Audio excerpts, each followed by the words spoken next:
Santiago Pérez Entrevista, tenho o prazer de hoje entrevistar o prefeito de Cubatão, o Ademário Oliveira. Ele que é prefeito, é o primeiro mandato dele, já nesses primeiros 4 anos, do partido PSDB. Ademário, obrigado por ter atendido a nossa equipe aí, para a gente poder conversar um pouco, né? É um prazer muito grande estar aqui no seu gabinete. Imagina, Santiago, eu que agradeço. É sempre muito importante, principalmente nesse período de pandemia, né, onde a desinformação, né, tem sido utilizada, infelizmente, de um modo oportunista, né, ainda mais no ano eleitoral. Então, os veículos e os comunicadores que abrem essas portas para que a gente possa falar das ações, do Covid, dos feitos do governo, a gente fica sempre muito grato com essa oportunidade. Legal. Agora, fala para os telespectadores que estão nos assistindo, tanto na TV Unisantos quanto também pela internet, o Ademário, porque muita gente conhece o Ademário, prefeito de Cubatão, né? Mas muita gente já ouviu falar, mas não conhece o Ademário falando. Primeiro, se apresenta, como é que é o Ademário pessoa, do dia a dia, como é que é? Pérez, o Ademário é mais um da Silva, né?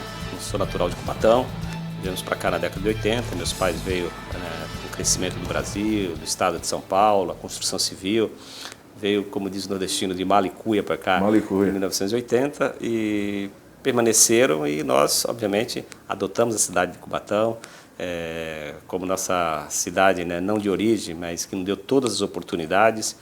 E estou feliz, né, porque o estado de São Paulo, a cidade, nos deu todas as oportunidades. São Paulo é um estado robusto, né, um estado das oportunidades. As pessoas que vêm para cá com o intuito de trabalhar têm muito mais oportunidade de realizações, né, pessoais. O estado do Norte e Nordeste avançou muito, né? Mas na década de 80 as coisas lá não eram tão fáceis. Então, Ademário é isso. Acho que a política nunca foi o nosso objetivo principal. Não tem um parente que, diga assim, disputou sequer uma eleição para síndico de prédio. Eu acabei entrando na política motivado pelo Bruno Covas, pelo Raul Cristiano, quando o presidente da República era o Fernando Henrique Cardoso, Paulo Renato, ministro da Educação, Raul Cristiano trabalhava com ele. Tivemos uma relação, depois disputamos as eleições em 2000. Em 2002, o Bruno Covas acabou se lançando como candidato a deputado estadual. Naquele momento, nós já tínhamos uma aproximação por conta da disputa dele de vice do Raul em 2000. Né? Eu acabei indo lá também, mesmo disputando aqui, estava sempre conectado por lá. E dessa forma, acabei disputando 2000, 2004, 2008, ganhei em 2012, né, depois da terceira tentativa. Embora em 2008... Terceira tentativa? Terceira tentativa. Mas aí não como prefeito, né? Não, em 2012 eu fui o vereador mais votado da história, com 2.721 votos. Em 2008 eu tive 1.651, 2004 851 e 2.418. Então eu fui dobrando a votação. Em 2012 foi a votação histórica, e aí vale a pena lembrar que Deus sabe o caminho, né? A vontade dele nem sempre é a nossa. O nosso desejo é o imediatismo, né? Por exemplo, quando eu perdi em 2008, eu brincava muito, falava: Deus, uns ganham, outros perdem, mas eu só perco, estava cansado de perder. Né? Mas ele tinha um plano para ganhar as eleições em 2012 maior, né? E me tornar prefeito em 2016. E foi dessa forma que nós entramos na política. O Bruno Covas, tenho muita gratidão, foi quem me deu a maior projeção, né? Assessorei na Assembleia, depois fui assessor especial dele na Secretaria, e daí acabei entrando para a política. E agora, por exemplo, você chegou na prefeitura depois de um mandato de vereador, Sim. Não é isso? Então, logo na outra eleição você já tentou a prefeitura e deu certo, porque foi o vereador mais votado, então, quer dizer, tinha aquele carinho do povo, aquele apoio, né, popular. E como é que foi quando o Ademário entrou na prefeitura? Qual foi a diferença? O Ademário vereador com o Ademário prefeito. O que você sentiu assim de imediato? Olha, são dois poderes, né, harmônicos, mas distintos, cada um com as suas características. O legislativo, né, você faz interlocução com a sociedade, fiscaliza os atos do executivo, mas o executivo você tem a capacidade de executar, né? Quando você sai nas ruas, quando você é abordado pelo munícipe, você pode dar uma resposta rápida, né? Então, são dois poderes importantíssimos, mas se perguntaram para mim assim, a diferença, o que eu sinto falta do parlamento é a tribuna. E aqui, o debate, né? Aquele debate, calor, sim. Né? Aqui não tem, né? Porque é horrível você estar aqui, né? Você ser atacado, e às vezes injustamente, você fica agoniado, porque você não tem a tribuna para se defender, você fica dependendo ali da base. E a base, claro, faz a defesa, mas a gente sente aquela vontade de falar, fazer a defesa pessoalmente, né? Mas faz parte do jogo democrático, nós respeitamos, entendemos isso, né? Claro que às vezes a oposição é agressiva, com inverdades, mas também a democracia é isso, né? Os poderes harmônicos, mas com as suas independências, nós respeitamos muito isso. Bom, Ademário, e, por exemplo, hoje, a cidade de Cubatão, perto, você falou que veio para cá nos anos 80, né, com a sua família, de Malicuia, né, De como Malicuia. muitos vieram, né, como muitos irmãos nordestinos vieram, Sim, justamente pela falta de oportunidade sim. que tinha lá, porque o Brasil ainda é aquele país que está em desenvolvimento, né, por mais que pareça que a gente esteja avançando, mas é uma história muito recente, perto de países da Europa. Sim. Como é que foi esse negócio? Porque você chegou aqui em Cubatão, naquela época que a cidade era uma das mais poluídas do mundo, né? Quer dizer, não tinha, era uma vida insalubre, vamos dizer assim. Então você acompanhou essa mudança, né, de Cubatão, ecologicamente falando. Como é que foi isso, essa rapidez? Ainda no seu mandato você teve que tomar algumas decisões quanto a isso, quanto ao meio ambiente? Ainda hoje você tem que tomar, como prefeito, alguma decisão dessa ou não? Na verdade, a transformação de Cubatão, né, onde era uma cidade intitulada como Vale da Morte, O Vale da Morte, símbolo de recuperação ambiental, que deu exemplo para o Brasil e para o mundo, ela ocorreu na década de 80, precisamente em 85, né, quando o governo era Franco Montoro, e naquele momento, né, você tinha vários estudos que inclusive apontavam o nascimento de crianças sem cérebro. Então, assim, você tinha uma situação crítica, né, do ponto de vista ambiental. Então, o governo Franco Montoro foi muito rígido, rigoroso, né, na exigência das adequações das indústrias, né, com material particulado. Então, as indústrias tiveram que se adequar com filtros robustos, muito material importado. E depois de longos anos, Cubatão pôde receber o título de símbolo de recuperação ambiental para o mundo. No nosso governo, nós ainda pegamos ainda os reflexos, né, periféricos dessas ações. Dentre eles, estimação civil pública, daquela época, pedindo a remoção das pessoas que moravam nas encostas, nos bairros cotas, na cota 95, 400, 500 e 400, 500. E o Bruno, como secretário estadual do Meio Ambiente, me nomeou como coordenador do projeto. Então eu tive a oportunidade de conviver ali perto e viver um pouquinho os efeitos dessa década, onde foram removidas ali aproximadamente 20 mil pessoas, com a extinção da cota 400, 500, 95 e 70% da 200. A parte que ficou foi urbanizada. E, inclusive, nós já estamos efetuando, junto ao governo do estado, o programa Cidade Legal, a entrega de títulos, né? É um privilégio. A pessoa vai morar dentro da Mata Atlântica, a meia hora da capital, e a 20 minutos do litoral, com título, a Mata Atlântica, morro urbanizado e legalizado. Que bacana isso. E a gente vê hoje a cidade de Cubatão como uma cidade muito próspera, né? Muito próspera. A gente tem hoje exemplos de pessoas que antes trabalhavam aqui e moravam em Santos. Hoje a gente tem exemplo de pessoas, né, que trabalham em Santos e moram em Cubatão, né, faz o inverso. Sim. E a gente vê, por exemplo, ali no Casqueiro, teve uma revitalização muito grande, né, de moradias, ficou muito bonito. Inclusive tem o pier novo lá, né? Está sendo construído também. Fala um pouquinho desse pier aí, Ademário. Sim, na verdade, assim... Não foi inaugurado ainda, Não. Fazendo uma introdução aqui para que a gente justifique melhor o pier. Nós pegamos a cidade num caos financeiro, né, muito grande, né? Governaram a cidade nos últimos anos sem nenhuma responsabilidade fiscal. A cidade ela teve uma arrecadação robusta, coisa do passado, por conta da indústria, né? Onde não se pensou em fontes alternativas. Quando a indústria caiu, principalmente com o fechamento da Usimina, no setor de produção de chapas grossas, né? Ficou laminação, mas também até hoje ainda anda meio capenga das pernas. Então, a nossa maior fonte de arrecadação, que era o ICMS, despencou, né? Enfim, isso trouxe grandes transtornos. O governo anterior não teve essa habilidade de processar a conjuntura, tanto que levou o fechamento do hospital, Casa da Esperança, onde atendia mais de 500 crianças com necessidades especiais, fechou o pronto-socorro por 6 dias, para você ter uma ideia, né? Então, levou o caos. E quando nós entramos na transição, nós já tiramos um raio-x, né, do que estava aqui o cenário. Fizemos uma reforma administrativa, tivemos que tomar muitas decisões, medidas impopulares. A conjuntura de outrora, né, que se tinha muitos benefícios, ora alguns privilégios, que não se dava mais para manter. Claro que o servidor não tem culpa, né? Foi dado por os governantes naquela época que se podia. Então nós fizemos a lição de casa, fizemos a reforma administrativa, reduzimos os contratos, pagamos os servidores em dia. Para você ter uma ideia, quando eu entrei eram 2/10, 2 férias, cesta básica de 2014 sem pagar, 2015, vale-refeição. Então o Cubatão, eu digo que não estava falida, estava 7 degraus abaixo da falência, né? Então, com toda a austeridade fiscal, que sempre foi a marca forte do PSDB, e nós fizemos a lição de casa aqui como bons tucanos, recuperamos as finanças. A cidade vinha numa projeção muito boa, projeção de um superávit de ICMS de 10%, os outros setores reagindo, também tem reflexo no ISS, no IPTU. E quando as coisas estavam caminhando, veio a pandemia, né? Aí parou tudo. Mas quando nós estávamos nessa ascensão econômica, nós projetamos algumas obras de grande importância, né? Por exemplo, como você citou, o Novo Casqueiro, né? A revitalização da Beira-Mar, né? Que é a avenida principal do bairro, com a construção do PIR, 2 delegacias, delegacia da Polícia Civil, da Delegacia da Mulher, a revitalização da praça. E essas obras elas ainda estão em andamento, então nós pretendemos concluí-la. Claro, né, se tiver a necessidade entre manter salário dos servidores e parar a obra, nós vamos parar a obra e manter salário dos servidores.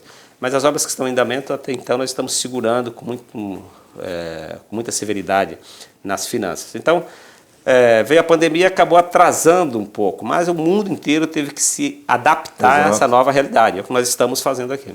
Bom, e já que você está falando da pandemia, todo mundo foi pego de surpresa, né? O governo, o povo, principalmente os comerciantes, né? Porque realmente de um dia para o outro você teve que ter uma ação que você nunca teve na tua vida e não sabia o que ia acontecer, né? Fala um pouquinho para a gente disso aí, Ademar, como é que foi essa pandemia, esse impacto? Porque esse aqui muita gente fala para mim e eu fico ouvindo, né? Esse ano de 2020 foi um ano perdido. Você como prefeito, o que você tinha programado para esse ano de 2020, você conseguiu cumprir ou vai conseguir cumprir ou a pandemia atrapalhou? Olha, eu estou cumprindo, né? Das obras prometidas, nós temos 18 obras em andamento, né? Que vai desde a pequena obra, fruto de uma emenda impositiva, como uma grande obra como o Parque Linear na revitalização do Jardim Casqueiro. Então foi o que nós nos comprometemos, a austeridade fiscal, gerindo bem os recursos públicos para que a gente pudesse manter os contratos em dia, a saúde em dia. Então nosso compromisso de nós reabrimos o hospital, a nossa rede de urgência e emergência toda reformada, reformamos a UPA, o PS Central, o PS Infantil, o Centro de Oncologia de alta complexidade, aquele teatro que estava há mais de 40 anos abandonado, hoje é um símbolo para salvar vidas. Então nós estamos assim colhendo os bons frutos da nossa gestão fiscal. Com a pandemia, os números da arrecadação estão caindo drasticamente. Você pega, pelo exemplo, os royalties, despencou em 52%. Vários contratos eram mantidos e vinculados aos royalties.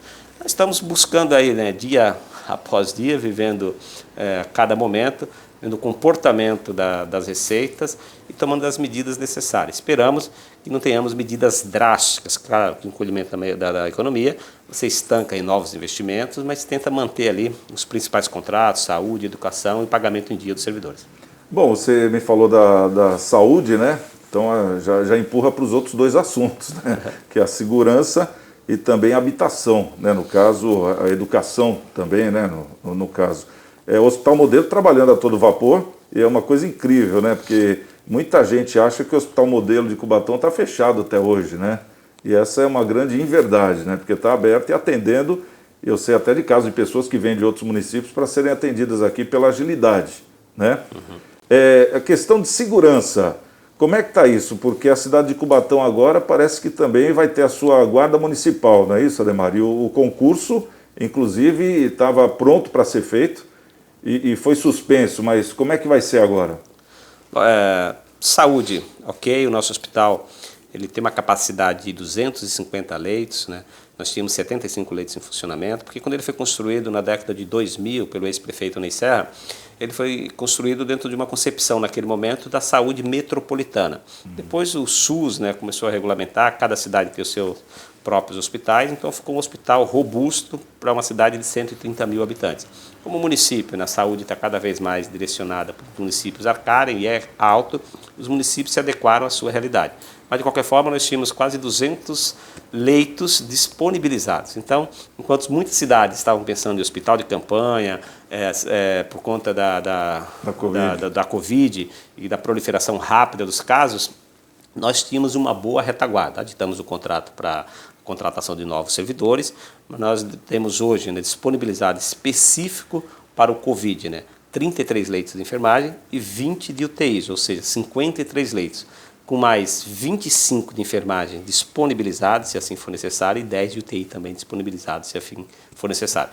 Então, é uma das poucas cidades do Brasil com uma estrutura de leitos que nós temos. Na rede de urgência e emergência, pelo que preconiza a OMS, a Organização Mundial da Saúde, nós separamos o PS Central de atendimento Covid e não Covid, até porque as pessoas continuam tendo infarto, Exato. AVC, sendo atropeladas. Nós montamos uma estrutura móvel, né, que é uma carreta. Estamos dando toda a estrutura com exames rápidos, temos um tomógrafo Inclusive, espetacular. Eu acho que, só te cortando, já que você falou de exames rápidos, a cidade de Cubatão ela dá exames rápidos gratuitamente também. Sim, sim, né? Todas as nossas redes, unidade, atenção básica, né? As nossas unidades básicas de saúde, que são 18, distribuídas geograficamente por toda a cidade. Você tem testes rápidos, que detectam se você já foi infectado através dos anticorpos. E nós temos na carreta a coleta do SWAB, que é aquele que detecta se você foi infectado. Aquele do cotonete, do cotonete, no nariz, aquele que é um exame até um pouco desagradável. Então, assim, nós temos, por isso que os nossos números de casos, rapidamente eles aumentaram, porque você saiu da subnotificação para o enfrentamento real dos números, né? Isso nos ajuda muito a montar dados estatísticos e a Secretaria de Saúde trabalhar com mais eficácia no combate aos novos casos. Mas aí em nenhum momento ficou faltando leito para as pessoas que...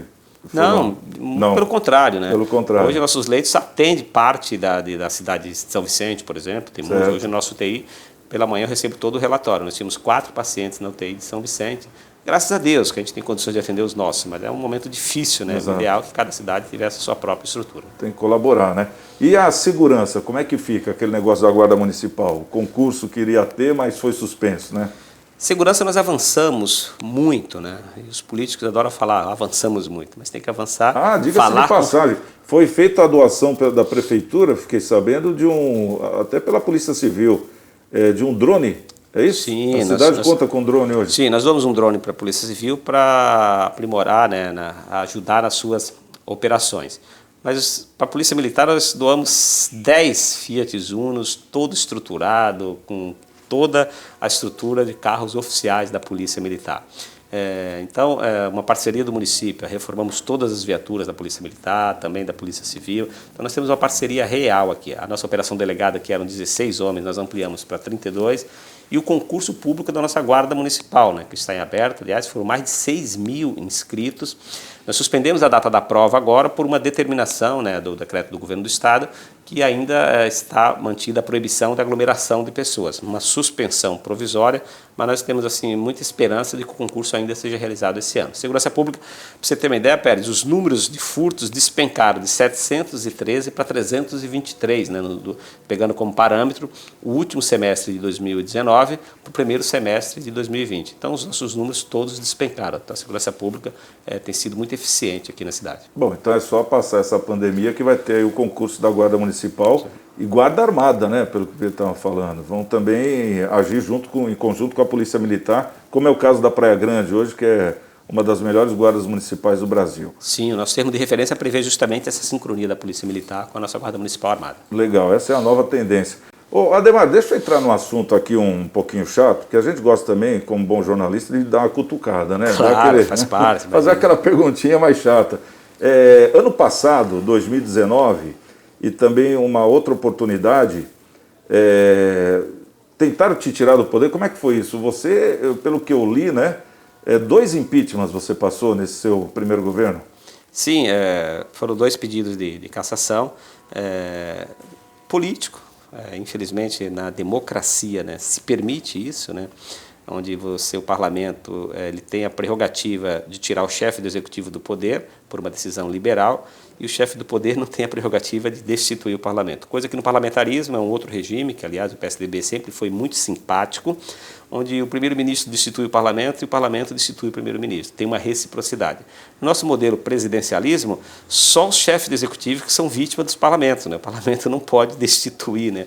O executivo não pode destituir o parlamento.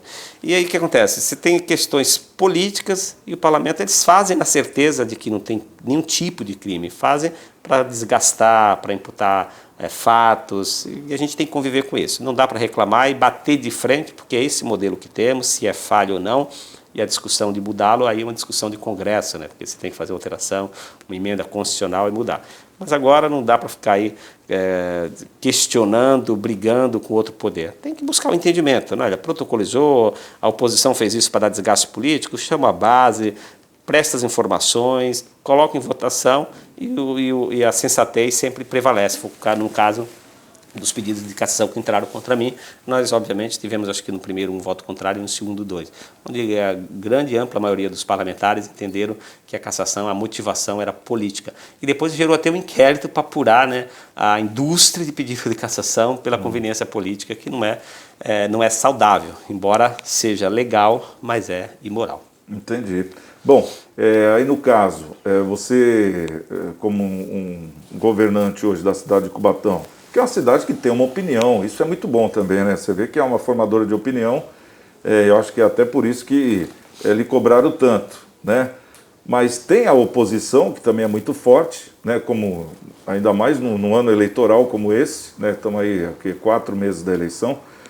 Você se sente de alguma forma dentro do seu governo, desse seu primeiro governo, porque você é um candidato também à reeleição, isso aí conta muito. Se não fosse, eu acho que não ia apanhar tanto, né? Mas você de alguma forma se sente perseguido politicamente ou não?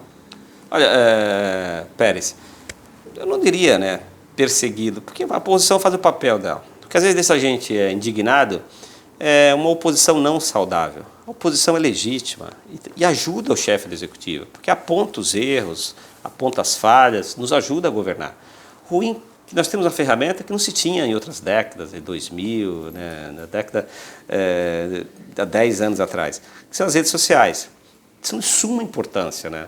Desde que sejam utilizadas verificando a verdade real e publicando. Mas hoje, com a onda de fake news, e o Estado ainda não está preparado para combater isso. Você vê que o próprio Supremo Tribunal Federal, a todo momento, tem uma ação contra os fake news. Ora, o Supremo ele abre inquérito, ele próprio abre, o ministro do Supremo Tribunal Federal. Nós, prefeitos, governadores, o próprio presidente, não tem a prerrogativa de abrir inquérito. Então nós somos vítimas a todo instante, aí nós temos que recorrer ao Judiciário e ao Ministério Público. Ok, prega-se um fake news, fica 20 dias no ar, a Justiça se dá um liminar para tirar. Mas o estrago já foi feito. E aí depois, para desmentir, solta uma nota, no primeiro, sem compartilhamento, no segundo, 2. Então o dano sempre fica visível. Mas tem que conviver também, né? Embora eu vejo grandes avanços, né? O Judiciário, acho que até uns 4, 6 anos atrás, tinha um entendimento que os donos de páginas eram interpretados como jornais e eram intocáveis. Hoje já não tem mais esse entendimento. Por quê? O cabo eleitoral de ontem, aqui fazendo um comparativo, aquele que ficava na madrugada disputando os melhores espaços para colocar o melhor banner no fio telefônico, em frente à escola, em frente aos postos de votações. Então era aquele que ficava fazendo terror na madrugada. Hoje, isso mudou. O cabo eleitoral hoje é aquele que fica por trás de uma página, ele publica, paga ali um impulsionamento, aquela página adquire um monte de seguidores e aí ele se torna um cabo eleitoral robusto. E a grande maioria das páginas, eles veem os agentes políticos uma oportunidade. Eu vou atacá-lo e daí ele me chama para conversar. É muito ruim isso, né? Isso fere drasticamente a democracia. Nós temos que fazer política decente, com a verdade real, etc. e tal. Mas esse aprimoramento ainda, o Ministério Público e o Judiciário agora está vendo com bons olhos, estão percebendo e mudando nas suas sentenças nesse sentido. Então você vê que o Congresso já votou, acho que 2 leis de combate à fake news, inclusive com possibilidade de prisão de até 10 anos, que você vê, né? Outros crimes com maior potencial e tem uma pena menor do que os fake news, porque atinge a todos. Quem está de fora e quer ganhar o poder é uma ferramenta ótima para denegrir. Quem está dentro, quer continuar, tem que ficar se defendendo. Então, por isso, quando se pauta isso no Congresso, você tem sempre as duas discussões, né? Favorece quem está de fora, afeta quem está dentro do poder. Mas eu acredito que o Brasil vai superar isso, vai aprimorar, né, o uso dessa ferramenta com rigor, né, em combate aos fake news. Mas hoje, eu diria, não é perseguição, é oportunismo, né? E nós temos no socorrido ao Judiciário, tenho ganho várias ações, aliás, tem um advogado que vale a pena falar aqui, o Dr. Rafael, É um advogado assim, especialista nas redes sociais, é um advogado que presta assessoria para vários prefeitos, muito bom, porque ele tem várias teses e tem contribuído e muito para o aprimoramento do judiciário, do MP, no sentido de combate a essa ferramenta que ela é danosa ao extremo, né? Porque às vezes eles usam para atingir a honra, a moral, nem que depois pague multa, mas o estrago já foi muito grande. Né? Porque é aquele negócio, não tem uma regulamentação, né, do jeito que tem que ser, né? Por exemplo, a pessoa tem um jornal impresso, ela tem que ter uma empresa, né, tem que ter um CNPJ, então já começa por aí, tem que ter uma responsabilidade, né? Agora, na internet, é o que você falou, é o mundo de ninguém, né? Ainda hoje continua sendo o mundo de ninguém, então muitas pessoas acabam aproveitando. É porque eu estou falando isso, Ademar, porque eu tenho visto que a gente vê no presidente, pedem a cabeça dele a todo momento. Já de uns 2 governos para cá, não vou falar aqui que está certo ou que está errado, mas é uma coisa que é muito comum, qualquer coisa, pede impeachment. É que nem aquele negócio de jogo de futebol, tira o técnico que está tudo resolvido, né? Parece isso. Então, eu acho que está faltando uma regulamentação, é mais ou menos isso, né, Alemário? Eu acho que tem que avançar. Eu acho que na relação dos pedidos de cassações, eu acho que o Brasil precisa avançar e superar. Não dá para você ficar caçando o presidente da República e o Brasil ficar parado por 2, 3 anos. Porque é um tiro no pé isso. Né? Quando você tem no modelo, no parlamentarismo, aliás, se discutiu muito e adormeceu. Você resolve isso em uma semana, um destitui o outro, nomeia e a vida do Brasil não para, o país não para. Já no nosso modelo, o impeachment ele é muito danoso para a democracia, é muito danoso para a economia, porque você perde estabilidade política, você perde uma série de questões. E está indo contra o que o povo colocou. Sim. Né? É uma coisa que está indo contra, que nem você colocou o presidente, mas eu sou da oposição, mas a maioria colocou, então acho que a gente tem que dar uma oportunidade, seja lá quem for, como todos têm oportunidade. Bom, só para resumir aqui, Ademar, porque o nosso tempo está acabando, né? Mas eu gostaria que você falasse para a gente, você, na sua reeleição, você hoje se considera que você fez o que você estava querendo, ou falta alguma coisa, ou você tem projetos para a reeleição, como é que é isso? Olha, Pérez, a eleição, você oferta uma proposta. A reeleição, você já é julgado pelo que você executou. Eu me considero apto e vou para uma reeleição justa, porque o prefeito que pega uma cidade com 2/10 sem pagar dos servidores, 2 férias, hospital fechado, Casa da Esperança que acolhe mais de 500 menores com necessidades especiais, obras, centro esportivo 8 anos fechado, Bom Prato que não tinha, ônibus com Wi-Fi, com ar-condicionado, os elefantes brancos todos foram dados encaminhamentos na cidade de Pinhal, aquela antiga cozinha da comunidade, hoje é o Bom Prato, o antigo teatro que ficou 40 anos abandonado, hoje é um centro de alta complexidade, faculdade de medicina. Acho que nós avançamos muito. Agora, na política você vai ter sempre o que fazer, mas eu me sinto muito tranquilo do ponto de vista das minhas realizações. Ganhar a eleição é uma outra coisa, você tem que combinar com o povo, você tem que sair para as ruas, defender o que você executou. Mas do ponto de vista pessoal, dentro de uma realização e a sensação de missão cumprida e apto a buscar, aí, se assim Deus permitir, a continuidade do governo. Tá certo. Tá aí, prefeito de Cubatão, Ademário Oliveira, do PSDB, conversou com a gente aqui no Santiago Pérez Entrevista. Ademário, 30 segundos, último recado para encerrar. Olha, o canal, a gente fica aqui grato por essa oportunidade. Dizer para vocês que mesmo em época de pandemia, a esperança é que tem que estar abastecendo e alimentando a todos nós. Isso eu tenho todos os dias. A pandemia vai passar, a vida retornará ao normal. Com muita responsabilidade, nós continuaremos trabalhando para servir a todos, mas em especial aqueles que mais precisam. E a maior demonstração disso é que a rede pública, por exemplo, em média da Baixada Santista, 40% depende do sistema SUS. O Cubatão chega a 80%. Por isso que nós temos a responsabilidade de conduzir a saúde, porque nós estamos trabalhando para aqueles que mais necessitam do braço do poder público.